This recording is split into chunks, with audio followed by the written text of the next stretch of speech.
മുന്നണിയുടെ തിരൂർ നിയോജക മണ്ഡലം സാരഥി പ്രിയങ്കരനായ കുറുക്കോളി മൊയ്തീൻ സാഹിബിൻ്റെ വിജയം സുനിശ്ചിതമാക്കുന്നതിനായി തെരഞ്ഞെടുപ്പിനോടനുബന്ധിച്ച് ഇന്ന് നടക്കുന്ന സ്ഥാനാർത്ഥിയുടെ പര്യടനത്തിൻ്റെ ഭാഗമായി നടക്കുന്ന ഈ സമാപന കേന്ദ്രത്തിൽ എത്തിച്ചേർന്നിട്ടുള്ള നല്ലവരായ UDF നേതാക്കളെ, സഹോദരി സഹോദരന്മാരെ, നാട്ടുകാരെ, ജനാധിപത്യ വിശ്വാസികളെ, നമ്മുടെ രാജ്യത്ത് രണ്ട് ദുരിതങ്ങൾ വഹിച്ചുകൊണ്ടാണ് നാം ഇന്ന് ജീവിച്ചു പോരുന്നത്. ഒന്ന് കേന്ദ്രം, മറ്റൊന്ന് കേരളം. രണ്ട് ഭരണാധികാരികൾക്കും കുറേ കാര്യങ്ങളിൽ സാമ്യതയുണ്ട്. രണ്ടാളും ഏകാധിപതികളാണ്, രണ്ടാളും താന്തോന്നികളാണ്, രണ്ടാളും നല്ല കച്ചവടക്കാരും പോക്കിരിമാരുമാണ്. രണ്ടാളുടെയും താല്പര്യം ഈ രാജ്യത്തിലെ ജനക്ഷേമ കാര്യങ്ങളിലല്ല, പാർപ്പിടം, ശുചിത്വം, കുടിവെള്ളം, ആരോഗ്യം, ഗതാഗതം, ആരോഗ്യത്തിലും അതുപോലെ വിദ്യാഭ്യാസം തുടങ്ങിയ കാര്യങ്ങളിലൊന്നുമല്ല ശ്രദ്ധ.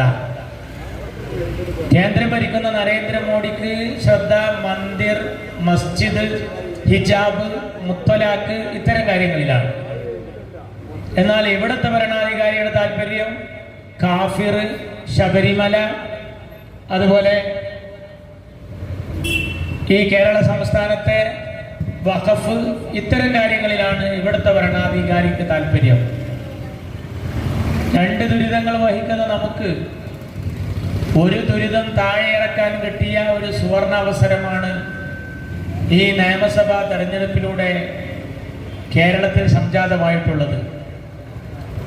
ആളുകളോട് അകന്നു നിൽക്കുന്നവരാണ് രണ്ടുപേരും. ജനകീയ വിഷയങ്ങൾ കേൾക്കില്ല.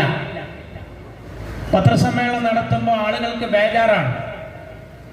മുമ്പൊക്കെ രാജ്യം ഭരിച്ചിരുന്ന ആളുകൾ പത്രസമ്മേളനം നടത്തുമ്പോൾ ജനങ്ങൾക്ക് പ്രതീക്ഷയ്ക്ക് വക നൽകുന്ന എന്തെങ്കിലും ഒരു കാര്യങ്ങൾ ഉണ്ടാകും എന്ന് നമ്മൾ കാത്തിരിക്കലാണ്, റേഡിയോക്ക് മുമ്പിൽ, TV-ക്ക് മുമ്പിൽ. പക്ഷെ ഇന്ന് ഇന്ത്യൻ പ്രധാനമന്ത്രി ഒരു പത്രസമ്മേളനം നടത്തുമ്പോൾ ഡീസലിന് എത്ര കൂട്ടും, പെട്രോളിന് എത്ര കൂട്ടും, ഗ്യാസിന് എത്ര കൂട്ടും എന്നുള്ള കാര്യത്തിൽ ആശങ്കയോടുകൂടിയാണ് ആ പത്രസമ്മേളനം നാം നോക്കിക്കാണുന്നത്. മാത്രമല്ല, ഈ രണ്ടാൾക്കുള്ള മറ്റൊരു സാമ്യം, അവരോടൊന്നും ചോദിക്കാൻ പാടില്ല, അവർക്ക് നാട്ടുകാരോടൊക്കെ ചോദിക്കാം. അതാണ് ഓരോ ദിവസങ്ങളിലായി നമ്മൾ കണ്ടുവരുന്നത്. അത് ഈ നാട്ടിലെ സാധാരണ ജനങ്ങൾക്ക് മാത്രമല്ല, പാർട്ടിക്കാർക്ക് പോലും ചോദ്യം ചോദിക്കാൻ പറ്റാത്തൊരു മുഖ്യമന്ത്രിയാണ് ഈ നാട് ഭരിച്ചുകൊണ്ടിരിക്കുന്നത്. കഴിഞ്ഞ ദിവസം കേരളത്തിൽ മുഖ്യമന്ത്രി സംസാരിക്കുമ്പോൾ പാർട്ടിക്കാരനായ ഒരു കമ്മ്യൂണിസ്റ്റുകാരൻ CM ഒരു ചോദ്യം, CM എന്നാൽ ചീഫ് മിനിസ്റ്റർ, മുഖ്യമന്ത്രിയോട് CM ഒരു ചോദ്യം അതൊക്കെ കുടി പോയി ചോദിച്ചാൽ മതി. ഇയാളാരാ, കേരളത്തിന്റെ മുഖ്യമന്ത്രിയോ അതോ കൊള്ളത്തലവനോ? ഞങ്ങൾക്ക് അറിയാൻ താല്പര്യമുണ്ട്. കേരളത്തിന്റെ മുഖ്യമന്ത്രി ആരാവണം, എന്താവണം എന്ന് ഉമ്മൻചാണ്ടിയിൽ നിന്ന് പഠിക്കണം. ഇതുപോലെ കുടിയനായ ഒരാള് സദസ്സിലിരിക്കുമ്പോൾ പ്രിയപ്പെട്ട ഉമ്മൻചാണ്ടി പറഞ്ഞു, കേരളത്തിൽ മദ്യം നിരോധിക്കുന്നതിന്റെ ഭാഗമായി 10ഓളം ഔട്ട്ലെറ്റുകൾ പൂട്ടുകയും ഘട്ടം ഘട്ടമായി നമ്മളിത് കുറച്ചു കൊണ്ടുവരാനുള്ള ശ്രമത്തിലുമാണ് എന്ന് ഉമ്മൻചാണ്ടി പറഞ്ഞപ്പോ, സാറേ ഒന്നായിട്ട് കൂട്ടല്, ഞങ്ങളെ കാര്യം കഷ്ടത്തിലാകുന്നു, ഈ കുടിയനായ മനുഷ്യൻ സദസ്സെന്ന് വിളിച്ചു പറഞ്ഞു. ഉടനെ ഉമ്മൻചാണ്ടി പറഞ്ഞു, ഇത് ബേജാറാകണ്ട, അന്നെപ്പോലുള്ളവരെ കണക്കാക്കിയാണ് ഒന്നിച്ചു കൂട്ടാത്തത്. അത് ചിരിച്ചുകൊണ്ടാ പറയുന്നത്. അതുപോലെ ഉമ്മൻചാണ്ടിയോട് ഒരു സദസ്സിൽ ഒരു കുട്ടി ചോദ്യം ചോദിക്കല്ല, പേരാ വിളിക്കുന്നത്. ഉമ്മൻചാണ്ടി രണ്ട് വിളിയാണ്. ഉടനെ തന്നെ ഗവൺമെന്റിനോട് പറഞ്ഞു, ആ കുട്ടി എന്താ പറയുന്നത്? വിളിച്ചുകൊണ്ടുവന്നു, സ്റ്റേജിൽ കയറ്റിയപ്പോൾ ഉമ്മൻചാണ്ടിയുടെ കഴുത്തിൽ കിടക്കുന്ന ഷാളിൽ വലിച്ച് താഴോട്ട് തല താഴ്ത്തിയിട്ട് ഉയരമില്ലാത്ത ആ കുട്ടി ഉമ്മൻചാണ്ടിയോട് സ്വകാര്യം പറഞ്ഞു. ഉമ്മൻചാണ്ടി അത് കേട്ടു, മൈക്കിലൂടെ പറഞ്ഞു. ഇപ്പൊ വന്ന കുട്ടി പറയുന്നത്, എന്റെ കൂടെ പഠിക്കണ ശിവാനിക്ക് പെരല്ല, ഒരു പെരണ്ടാക്കി തരുമെന്ന. മനുഷ്യപ്പറ്റുള്ള കേരളത്തിന്റെ മുഖ്യമന്ത്രി, കോൺഗ്രസിന്റെ നേതാവ്, ഞങ്ങളെ UDFന്റെ അമരക്കാരനായ ശ്രീ ഉമ്മൻചാണ്ടി തന്റെ സ്വന്തം റിസ്കിൽ ആ വീടിനുള്ള പണം കണ്ടെത്തുകയും അതിന് തറക്കല്ലിടുകയും അതിന്റെ പാൽ കാച്ചൽ കർമ്മത്തിന് ചോദ്യം ചോദിച്ച കുട്ടിയുടെ കൂടെ പോയി അതിൽ പങ്കെടുത്ത മഹാനുമാണ്. യഥാർത്ഥത്തിൽ ഉമ്മൻചാണ്ടിയും പിണറായിയും തമ്മിൽ ആനയും കൊടിയാനയും തമ്മിലുള്ള വ്യത്യാസമാണ്. ഇയാൾ ആരെ വെറുതെ വിട്ടത്? ഇവിടുത്തെ മതമേലധ്യക്ഷന്മാരോട് നികൃഷ്ടജീവി എന്നാ പറഞ്ഞത്. കമ്മ്യൂണിസ്റ്റ് മാർക്സിസ്റ്റ് പാർട്ടിയുടെ ആളുകൾ അന്ന് മുഖ്യമന്ത്രിയെ സംരക്ഷിക്കാൻ വേണ്ടി പറഞ്ഞത് എന്തൊക്കെയാണ്? ക്രിസ്തീയ സമുദായത്തെ മുഴുവനും പറഞ്ഞു. എന്താ ഏതുണ്ടായത്? മാർക്സിസ്റ്റ് പാർട്ടിക്കാരനായ തിരുവമ്പാടിയിലെ മത്തായി ചാക്കോ മരിക്കാൻ നേരത്ത് തന്റെ ആഗ്രഹം പറഞ്ഞു, ഈ രാജ്യത്തെ ഹൈന്ദവർക്ക് അവരുടെ നാമങ്ങൾ ജപിച്ചു മരിക്കണം എന്നാണ് ആഗ്രഹം. മുസ്ലിങ്ങൾ പ്രാർത്ഥിക്കുന്നത് അല്ലാഹുമ്മ ജഅൽ ആഖിറ കലാമിന ഇൻദൽ മൗത്ത് ഖൗല ലാ ഇലാഹ ഇല്ലല്ലാഹ്, പടച്ചോനെ അവസാനത്തെ വാക്ക് ലാ ഇലാഹ ഇല്ലല്ലാഹ് ആക്കണേ എന്നാണ്. ക്രിസ്ത്യാനികൾ ആഗ്രഹിക്കുന്നത് രോഗി ലേപനം നടത്തുക, അന്ത്യകൂദാശ സ്വീകരിക്കുക. നമ്മൾ തഹ്ലീൽ ചെല്ലുന്നത് പോലെ അന്ത്യകൂദാശ, രോഗി ലേപനം, നമ്മൾ സംസം വെള്ളമൊക്കെ കുടിക്കുന്നത് പോലെ. അതാണ് ഒരു ക്രിസ്ത്യാനിയായ മത്തായി ചാക്കോ ആഗ്രഹിച്ചതും പള്ളിയിൽ അച്ഛനോട് പറഞ്ഞതും. പള്ളിയിൽ അച്ഛൻ തന്റെ ആ കടമ നിർവഹിച്ചു. ഉടനെ പിണറായി പറഞ്ഞു, ഈ പള്ളിയിൽ അച്ഛൻ ഞങ്ങളെ വഷളാക്കിയിരിക്കുന്നത് നികൃഷ്ട ജീവിയാണ്. നോക്കണം, അവസാന നിമിഷത്തില് ഒരു കമ്മ്യൂണിസ്റ്റുകാരൻ അങ്ങനെ ആവരുത് എന്നാണ് കമ്മ്യൂണിസ്റ്റ് പാർട്ടിയുടെ താത്വികമായ വീക്ഷണം എന്ന് ഞങ്ങൾക്കൊക്കെ അറിയാം. പക്ഷെ ഒരു ക്രിസ്ത്യാനി എന്ന നിലയിൽ മത്തായി ചാക്കോ അങ്ങനെ സ്വീകരിച്ചപ്പോ എല്ലാ സഭകളും പിണറായിക്കെതിരെ ഇടയലേഖനം വായിച്ചു കേരളത്തിൽ. അങ്ങനെ വായിച്ചപ്പോ ആരാണ് ക്രിസ്ത്യാനി എന്ന് മാർക്സിസ്റ്റ് പാർട്ടി പറയാണ്. ആരാണ് ക്രിസ്ത്യാനി? യേശുവിൽ വിശ്വാസം, കീശയിൽ ആശ്വാസം. ഒന്നിച്ച് കളിയാക്കി. MA ബേബി പറഞ്ഞു, രൂപത. രൂപത എന്ന് പറഞ്ഞാൽ രൂപ കൊണ്ടോന്ന, പൈസ കൊണ്ടോന്ന. അതിരൂപത എന്ന് പറഞ്ഞാൽ കുറച്ച് അധികം കൊണ്ടോന്ന. ഇങ്ങനെ പറഞ്ഞവനാണ് ഈ കമ്മ്യൂണിസ്റ്റുകാർ. CPIയുടെ നേതാവ് വെളിയം ഭാർഗവനോട്, മിസ്റ്റർ വെളിയം, ഇത് നിങ്ങളുടെ പാർട്ടി ഓഫീസായി പോയി അല്ലെങ്കിൽ വിവരം അറിയും എന്നാ പിണറായി പറഞ്ഞത്. പോലീസുകാരോട്, പത്രക്കാരോട് കടക്ക് പുറത്ത്. MK പ്രേമചന്ദ്രനോട് പരനാറി. ഞാൻ എണ്ണുന്നില്ല. ഇയാൾ മലയാള ഭാഷയ്ക്ക് ഇങ്ങനെ ഒരുപാട് പദങ്ങൾ സംഭാവന ചെയ്ത ഒരു മുഖ്യമന്ത്രിയാണ്. പെരുമാറാൻ അറിയില്ല. എന്തോ അയാൾ മണക്കുന്നുണ്ട് എന്നുള്ള കാര്യം ഉറപ്പാണ്. അയാളെ എല്ലാ മണ്ഡലത്തിലും കൊണ്ടുവരണമെന്ന ഞങ്ങൾ ആഗ്രഹം. വലിയ പണി കുറഞ്ഞിട്ട് ഞങ്ങൾക്ക്. കാരണം അയാൾ ആരാണെന്ന് നാട്ടുകാർ മനസ്സിലാക്കുക, പാർട്ടിക്കാർ മനസ്സിലാക്കുക. ഇയാളുടെ ഈ ശൈലി കൊണ്ടാണ് പഞ്ചായത്ത് തെരഞ്ഞെടുപ്പിൽ കമ്മ്യൂണിസ്റ്റ് പാർട്ടി നിലംപരിശായത്. കഴിഞ്ഞ ലോക്സഭാ തെരഞ്ഞെടുപ്പിൽ ഉപ്പുവെച്ച കലം പോലെയായത്. അതിൽ നിന്ന് രക്ഷ നേടാൻ കമ്മ്യൂണിസ്റ്റുകാരൻ ചെയ്യുന്ന പണി വീടുകളുമായി ഗൃഹസമ്പർക്ക പരിപാടിയായിരുന്നു. പ്ലേറ്റ് കഴുകി കൊടുക്കുക, അതുപോലെ കുട്ടികളെ കുളിപ്പിച്ചു കൊടുക്കാനും മുറ്റടിക്കാനൊക്കെ പാർട്ടി സഖാക്കൾ എല്ലാ വീട്ടിലേക്കും ഇറങ്ങുന്ന സാഹചര്യം ഉണ്ടായി. നിങ്ങൾ ഈ നാട്ടിൽ ഈ മുഖ്യമന്ത്രിയെ വെച്ച് ഈ നാടിനെ എന്താക്കാനാണ്? പക്ഷെ നല്ലവരായ കമ്മ്യൂണിസ്റ്റുകാർ മനസ്സിലാക്കിയിട്ടുണ്ട്, ഈ പിണറായിയും ഈ പാർട്ടിയും ഈ കോലത്തിൽ പോയാൽ ഗോജരാജാവായ തമ്പുരാനെ ഞങ്ങൾക്കൊക്കെ മരിക്കാൻ നേരത്ത് ഒരു പുതക്കാൻ ഒരു ചെങ്കൊടി കൂടി കേരളത്തിൽ ഉണ്ടാകില്ല എന്ന് തോന്നിയത് കൊണ്ടാണ് പൊന്നാനിയിലെ മാർക്സിസ്റ്റ് നോട്ടൊക്കെ വോട്ട് ചെയ്യാൻ തീരുമാനിച്ചിട്ടുള്ളത്. അവര് വോട്ട് അസാധുവാക്കാൻ തീരുമാനിച്ചിരിക്കുക. കോൺഗ്രസിന് ചെയ്യൂല. പല സ്ഥലത്തും കമ്മ്യൂണിസ്റ്റ് മാർക്സിസ്റ്റ് പാർട്ടിയുടെ ആളുകള് BJPക്കാർക്ക് ചെയ്യാൻ തീരുമാനിച്ചിട്ടുണ്ട്. കഴിഞ്ഞ പഞ്ചായത്ത് തെരഞ്ഞെടുപ്പിൽ നമ്മൾ കണ്ടിട്ടുണ്ട്. ഒരു വോട്ട് ചോദിച്ച് അങ്ങനെ പല സ്ഥലത്തും ഒറ്റ വോട്ട് കിട്ടിയ സ്ഥാനാർത്ഥി ഉണ്ട്. അവര് നാട്ടുകാരോട് ഒരു വോട്ടാ ചോദിച്ചുകൊണ്ട് തൃപ്തിപ്പെടേണ്ടി വന്ന ധാരാളം ആളുകളുണ്ട്. ജന്മത്തിൽ ജയിക്കാത്ത സ്ഥലങ്ങളിൽ BJP ഭരിക്കുക. അപ്പൊ തിരുവനന്തപുരം കോർപ്പറേഷൻ അതിൽ പെട്ടതാണ്. എന്താ ഡീല്? കടകംപള്ളി സുരേന്ദ്രന് നിയമസഭാ തെരഞ്ഞെടുപ്പിൽ MLA ആക്കണം. തദ്ദേശ സ്വയംഭരണ സ്ഥാപനങ്ങളിലേക്കുള്ള തെരഞ്ഞെടുപ്പിൽ BJPയെ ഇവര് സഹായിക്കുകയും വേണം. ഒരു പരസ്പര സഹായ പിണറായിയുടെ മാർക്സിസ്റ്റ് പാർട്ടി നീങ്ങുന്നു എന്ന് കണ്ടപ്പോഴാണ് മാർക്സിസ്റ്റ് പാർട്ടിക്ക് വേണ്ടി അധ്വാനിക്കുന്ന മുത്തലക്കായ ഈ പാർട്ടി നശിക്കരുത് എന്ന് ആഗ്രഹിക്കുന്ന നല്ലവരായ കമ്മ്യൂണിസ്റ്റുകാര് ഈ പാർട്ടിക്കെതിരെ തിരിഞ്ഞിട്ടുള്ളത്. അങ്ങനെ ഇരിക്കുമ്പോൾ നിർത്തുന്ന സ്ഥാനാർത്ഥികളൊക്കെ ആരാ? നമ്മളൊക്കെ നമ്മുടെ കാലചെറുപ്പത്തിൽ മാർക്സിസ്റ്റ് പാർട്ടിയുടെ പാട്ട് കേട്ട് വളർന്നത് തൊഴിലാളി ഐക്യം സിന്ദാബാദ്, തൊഴിലാളി ഐക്യം സിന്ദാബാദ്. പക്ഷെ ഇന്ന് മുതലാളി ഐക്യമാണ്. കോടീശ്വരനാകണം. മാർക്സിസ്റ്റ് പാർട്ടിക്കാർക്ക് ഈശ്വരനിൽ വലിയ വിശ്വാസമൊന്നുമില്ല, പക്ഷെ കോടീശ്വരനിൽ ഭയങ്കര വിശ്വാസമായിരിക്കുന്നു. കേരളത്തിലെ ഏറ്റവും വലിയ കോടീശ്വരനായി നാമനിർദ്ദേശ പത്രികയിൽ ആസ്തി തെളിയിച്ച ഒരാളെ തിരൂരിൽ സ്ഥാനാർത്ഥിയാക്കി നിർത്തിയിരിക്കുകയാണ്. ഇതിനു മുമ്പ് ഇയാൾ എവിടെ നിന്നു? താനൂരിൽ മത്സരിച്ചു. ഒരു സ്ഥലത്ത് നല്ലവനാണെങ്കിൽ പിന്നെ ആ മണ്ഡലം വിട്ട് പോകാൻ പാടുണ്ടോ? അപ്പൊ ചോദിക്കും, വേങ്ങരയിൽ കുഞ്ഞാലിക്കുട്ടി മാറിയതോ?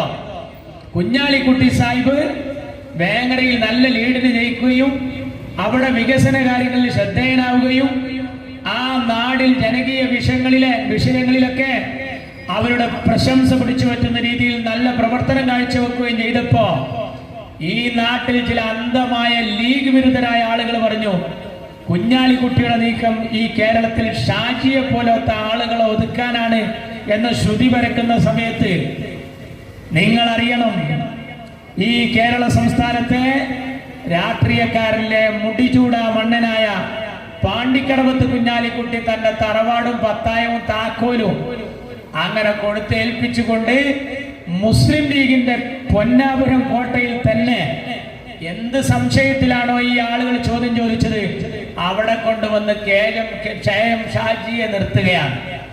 എന്നാൽ നിങ്ങൾ അറിയണം, താനൂരിൽ ജയിക്കുന്ന സ്ഥാനാർത്ഥി ഇങ്ങോട്ട് പോരാനുള്ള കാരണം കുഞ്ഞാലിക്കുട്ടിയുടെ വിഷയത്തിൽ ഏതെങ്കിലും ദുഃഖസൂചകമായ ഒരു ചോദ്യം നിങ്ങൾക്ക് പറയാൻ കഴിയോ? എന്നാൽ താനൂരിൽ ഞങ്ങൾക്ക് 100 എണ്ണി പറയാൻ കഴിയും.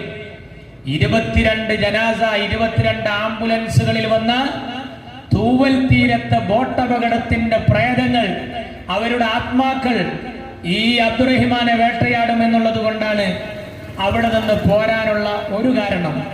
പിന്നെ തുപ്രങ്ങോട് വലിയ കിണറുണ്ടെന്ന് പറഞ്ഞ് അപ്പുറത്തൊരു ടാങ്ക് ഉണ്ടെന്ന് പറഞ്ഞ് റോഡുകൾ വെട്ടിപ്പൊളിച്ച് 100 കോടി രൂപ തുമ്പും വാലുമില്ലാതെയാക്കിയ കുടിവെള്ള പദ്ധതിയുടെ കാര്യത്തിൽ ആ നാട്ടുകാരെ ചോദ്യം ചെയ്യാനിരിക്കുകയാണ്.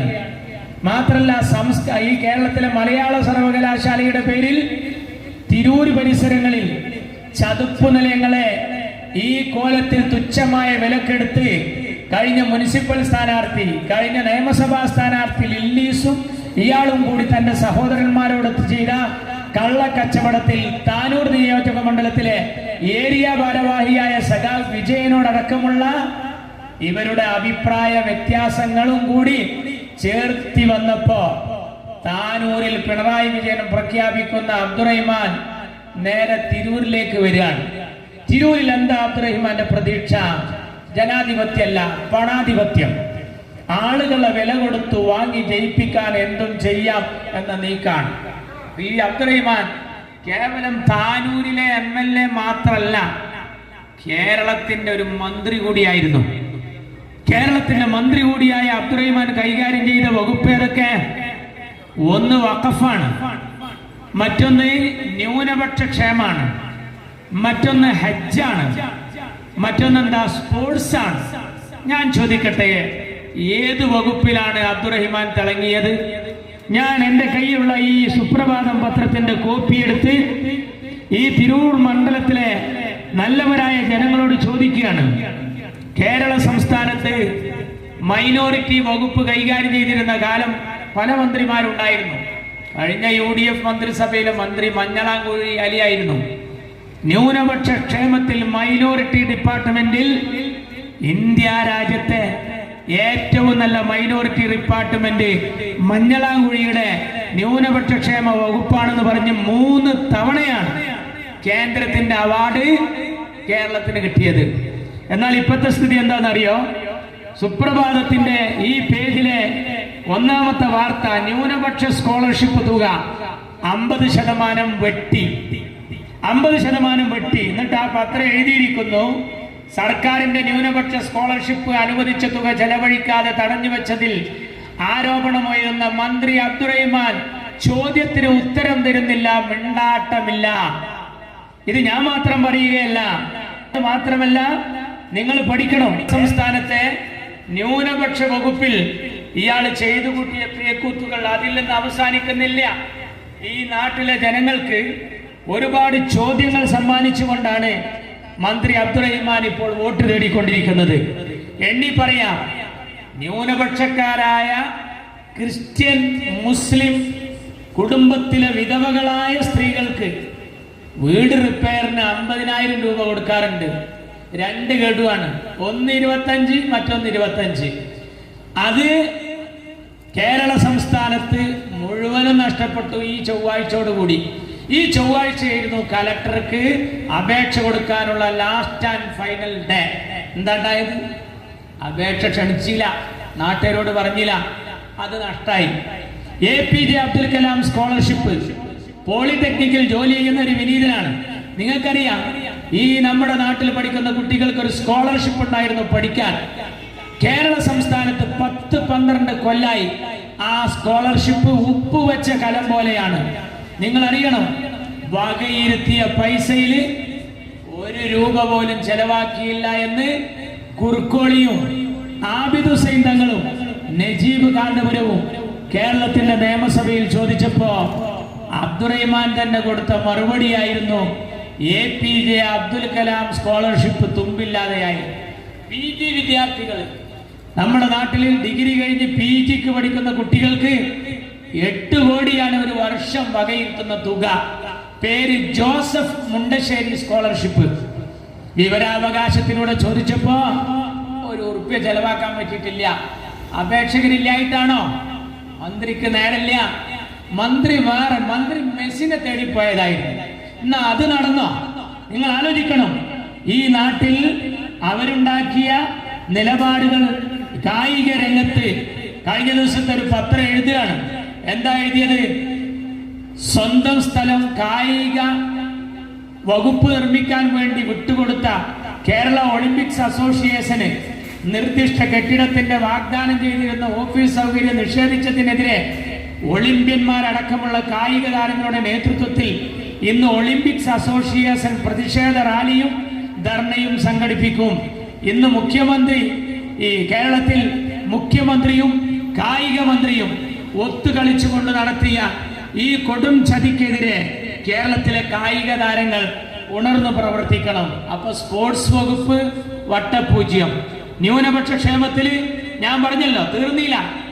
10 ലക്ഷം രൂപ ന്യൂനപക്ഷ ഗവേഷണ കേന്ദ്രത്തിന് ബജറ്റിൽ തോമസ് ഐസക് പ്രഖ്യാപിച്ചതാ. 1 ഉറുപ്പ്യ ചെലവാക്കിയില്ല. മൈനോറിറ്റി വിധവകൾക്ക്, ഭർത്താവ് മരിച്ച പെണ്ണുങ്ങൾക്ക് 5 കോടി രൂപയാണ് തൊഴിൽ സഹായം. മഞ്ഞളാങ്കുഴി അലി 99% ആണ് അയാൾ ഇറങ്ങുമ്പോൾ ചെലവാക്കിയത്. അബ്ദുറഹിമാൻ വട്ടപൂജ്യം, 1 രൂപ ചെലവാക്കിയില്ല. ന്യൂനപക്ഷ കുട്ടികളൊക്കെ 1ാം ക്ലാസ് തൊട്ട് 8ാം ക്ലാസ് വരെ പഠിക്കുന്ന കുട്ടികൾക്ക് പ്രീ മെട്രിക് സ്കോളർഷിപ്പ് ഉണ്ട് കേരളത്തിൽ. മാർഗദീപം എന്നാണ് അതിന്റെ പേര്. 20 കോടിയാണ് ഇയർലി പ്ലാനിംഗ് ഫണ്ടിൽ വെച്ചിരിക്കുന്നത്. 1 വർഷത്തെ പദ്ധതി വിഹിതമായിട്ട് 20 കോടി രൂപ പഠിച്ചവന്റെ തോഫീക്കിനാൽ അബ്ദുറഹിമാൻ 1 ഉറുപ്പ്യ ചെലവാക്കാൻ കഴിഞ്ഞില്ല. നിങ്ങൾ അറിയണം, വിവാഹപൂർവ്വ കൗൺസിലിങ്ങിന് 50 കോടിയാണ് ഈ നാട്ടിലെ പെൺകുട്ടികൾക്കായി ചെലവാക്കാൻ വെച്ചിരുന്നത്. അതിലും ആകെ ചെലവാക്കിയത് 8% മാത്രം. എന്താ പണി? KT ജലീല് മലപ്പുറത്തിന്റെ സുൽത്താന്, അബ്ദുറഹിമാന് സമുദായത്തിന് കാവല് നിൽക്കാന്. അബ്ദുറഹിമാൻ ഇപ്പൊ കാവല് നിന്ന കോല ഞാൻ ഈ പറഞ്ഞത്. അബ്ദുറഹിമാനെ കാവല് നിർത്തിയത് യഥാർത്ഥത്തിൽ തമിഴനെ ഗോൾ കീപ്പറാക്കിയ അനുഭവത്തിലാണ് ഇന്ന് ന്യൂനപക്ഷ സമുദായത്തിന്. തമിഴനെ ഗോൾ കീപ്പറാക്കി. അതെങ്ങനെ? ഫുട്ബോൾ കളി നടക്കുമ്പോൾ ഗോൾ കീപ്പർ തല കറങ്ങി വീണു. ടീം മാനേജർ പറഞ്ഞു 5 മിനിറ്റ് കളി നിർത്തിവെക്കാം. ഗ്യാലറിയിൽ വന്ന് ചോദിച്ചു ഒരു കളി കാണാൻ വന്ന ആളോട്, ഗോൾ കീപ്പർ ആകാൻ പറ്റുമെന്ന്. അയാൾ പറഞ്ഞു, ഞാൻ കാണാൻ വന്നതാണ്, കളിക്കാൻ വന്നതല്ല. മാറ്റി നിർത്തി.